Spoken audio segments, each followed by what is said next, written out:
अध्यक्ष Donald Trump यांनी इराणसोबतचा युद्धविराम वाढवलेला आहे। पाकिस्तानच्या विनंतीनुसार हा युद्धविराम वाढवण्यात आलाय। ट्रम्प यांनी आपल्या सोशल मीडियाद्वारे ही माहिती जाहीर केली आहे। इराण प्रस्ताव देईपर्यंत आणि दोन्ही देशांची शांतीवार्ता होईपर्यंत हा युद्धविराम असेल असे डोनाल्ड ट्रम्प यांनी स्पष्ट केले। मात्र एकीकडे युद्धविरामात वाढ केली असली तरी हॉर्मुझची नाकेबंदी कायम राहणार असेल असंही डोनाल्ड ट्रम्प यांनी स्पष्ट केलंय। युद्धविराम आणि चर्चेबाबत इराण सरकारमध्ये गंभीर स्वरूपाचे मतभेद आहेत असाही ट्रम्प यांचा दावा आहे। त्यामुळे तिथल्या नेत्यांना एक संधी देण्यासाठी अमेरिकेने हल्ले थांबवले आहेत असे डोनाल्ड ट्रम्प यांनी म्हटलंय।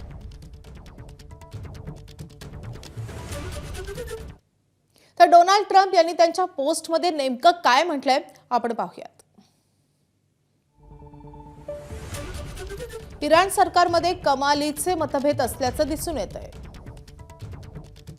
पाकिस्तानचे असीम मुनीर आणि शहबाज शरीफ यांनी केलेल्या विनंतीनुसार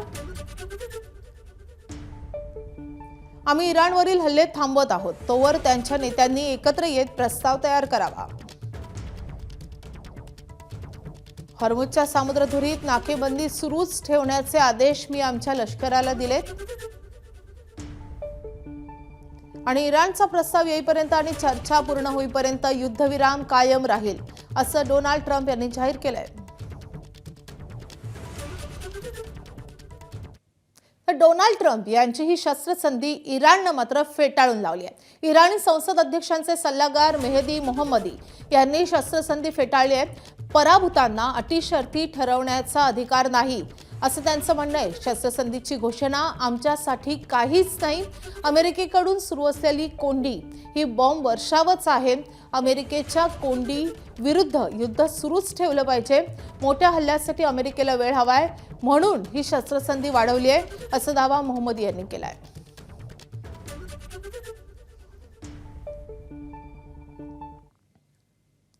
तर युद्धविराम वाढवताना डोनाल्ड ट्रम्प यांनी हॉर्मुझच्या सामुद्रधुनीतली नाकेबंदी कायम ठेवण्याचं जाहीर केलंय। मात्र इराणनं यावर तीव्र संताप व्यक्त केलाय।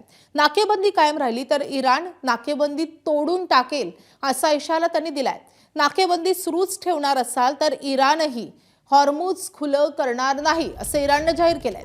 नाकेबंदी कायम म्हणजे शत्रुत्व कायम असंही इराणनं म्हटलंय। तर ट्रम्प यांच्या शस्त्रसंधी वाढवण्यावर अनेक शंका कुशंका व्यक्त होत आहेत। क्षेपणास्त्रांचा साठा संपल्यामुळे शस्त्रसंधी वाढवल्याची चर्चा आहे, तर अमेरिकेतल्या मीडियामध्ये क्षेपणास्त्र टंचाईच्या बातम्या येऊ लागल्यात। क्षेपणास्त्र निर्मिती कंपन्यांनी ट्रम्प यांच्याकडे वेळ मागितलाय। अपेक्षित क्षेपणास्त्र निर्मितीसाठी 1 ते 2 वर्षे लागणार आहेत असे समजतंय। तर शस्त्रसंधीला मुदतवाढ देण्याचं पाकिस्ताननं स्वागत केलंय। पंतप्रधान शहबाज शरीफ यांनी ट्रम्प यांचे आभार मानलेले आहेत। पाकच्या विनंतीमुळे शस्त्रसंधी वाढवली असं ट्रम्प यांचं वक्तव्य आहे। दोन्ही देशातील चर्चेबद्दल शरीफ यांच्याकडून आशा व्यक्त होती आहे। दुसऱ्या फेरीची चर्चा झाली की समझोता होईल असा दावाही शहबाज शरीफ यांनी केलाय। तर पाकिस्ताननं दिशाभूल केल्यामुळेच दुसऱ्या फेरीची चर्चा होत नाहीये का अशी शंका आता उपस्थित केली जाते। युरेनियम कार्यक्रमासंबंधी पाककडून इराणला चुकीची माहिती पुरवण्यात आल्याचं बोललं जातंय। किती वर्षे युरेनियम विकास करायचा नाही यावर चुकीची माहिती दिली, किती टक्के युरेनियम विकास करता येणार नाही याबाबतही पाकनं दिशाभूल केल्याचं समजतंय। तर अमेरिकेने जप्त केलेल्या इराणी जहाजाबाबत मोठी बातमी येते। इराणच्या व्यापारी जहाजावर क्षेपणास्त्रांसाठी लागणारे केमिकल असल्याचा आरोप होतोय। हे केमिकल चीनकडून इराणकडे नेलं जात होतं असाही आरोप अमेरिकेने केलाय। या केमिकलचा वापर अमेरिकेविरोधात होणार होता असा अमेरिकेचा दावा आहे। जहाजावर आक्षेपार्ह माल मिळाल्याची पुष्टी अध्यक्ष ट्रम्प यांनी केली आहे। चीन इराणला मदत करत असल्याचा आरोप आधीपासूनच होत होता। आता या जहाज प्रकरणामुळे 2 महासत्तांमधला तणाव वाढल्याचं दिसतंय। चीनकडून याआधी इराणनं आत्मघाती विमानं, ड्रोन्स, जहाजविरोधी क्षेपणास्त्र, रॉकेट फ्युएलचा कच्चा माल, अत्याधुनिक रडार सिस्टीम घेतल्याचा आरोप होता।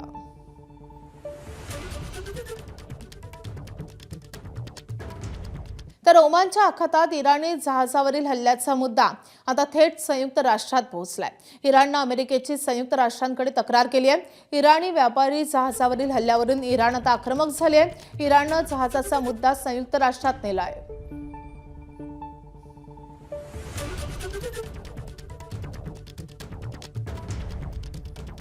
तर एकीकडे युद्धविराम वाढवण्यात आलाय तर दुसरीकडे अमेरिकेचे अर्थमंत्री स्कॉट बेसेंट यांनी इराणला धमकी दिली आहे. हॉर्मुझमधील नाकेबंदी अमेरिका सुरूच ठेवणार आहे अशी धमकी त्यांनी दिली आहे. नाकेबंदीमुळे खर्ग द्वीपांवरील तेल भंडार भरून जाईल आणि त्यामुळे इराणच्या तेलविरी ठप्प होतील. इराणच्या समुद्रमार्गे होणाऱ्या व्यापारात अडथळा निर्माण झाल्यामुळे इराणवर आर्थिक संकट येईल असं त्यांनी म्हटलंय.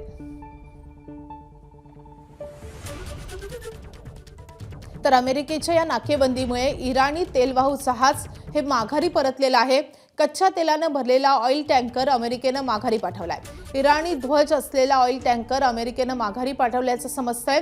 20 लाख बॅरल तेल घेऊन हे इराणी ऑइल टँकर निघालेला होता. मात्र अमेरिकेच्या नाकेबंदीमुळे या टँकरला माघारी परतावं लागलंय.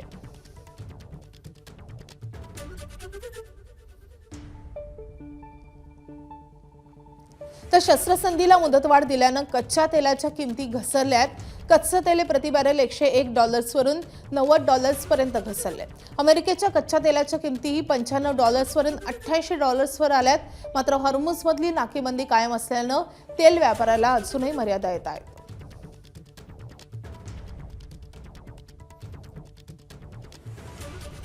काल पाकिस्तानात दोन्ही देशात चर्चा होणार होती.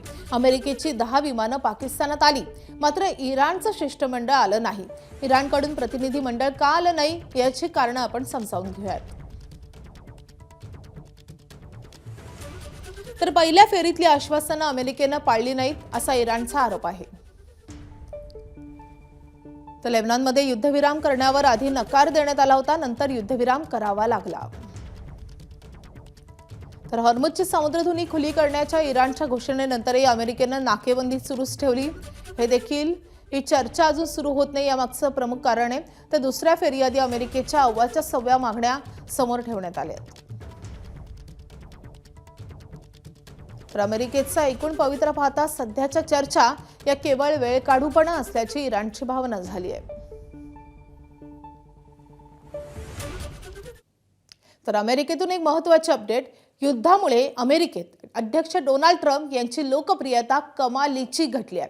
अमेरिकेतल्या वृत्तसंस्थेनं मार्केट रिसर्च कंपनीचं एक ओपिनियन पोल घेतलेला आहे. ट्रम्प प्रशासनावर 62% लोक नाखुश असल्याचं समजत आहे. तर 51% अमेरिकन्सचा ट्रम्प यांच्या मानसिक स्थितीबाबत शंका आहे. पोपवरील टीकाही अमेरिकन जनतेला रुचलेली नाहीये. नाटो सोडण्यावरही अमेरिकन जनतेनं विरोध दर्शवलाय. एबीपी माझा, उघडा डोळे बघा नीट.